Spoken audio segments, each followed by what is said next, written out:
অবস্থান করে তাতে আমাদের কোনো অসুবিধে নেই।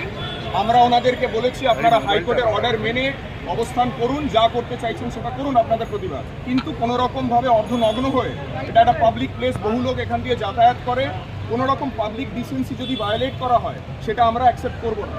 দ্বিতীয় কথা হচ্ছে যে বিকাশ ভবনের কাছে ওনারা এরকম ভাবে অর্ধনগ্ন হয়ে মিছিল করবার সেইটা আমাদের পক্ষে অ্যাকসেপ্ট করা অ্যালাউড নয়।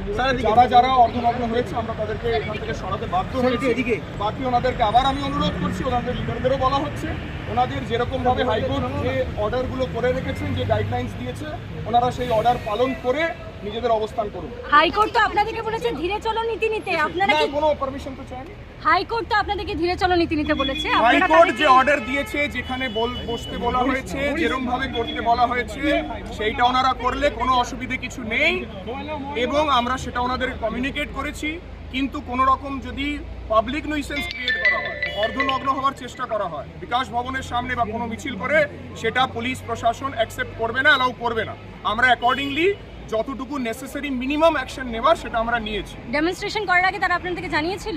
কোনো কিছু জানানো হয়নি। Thank you.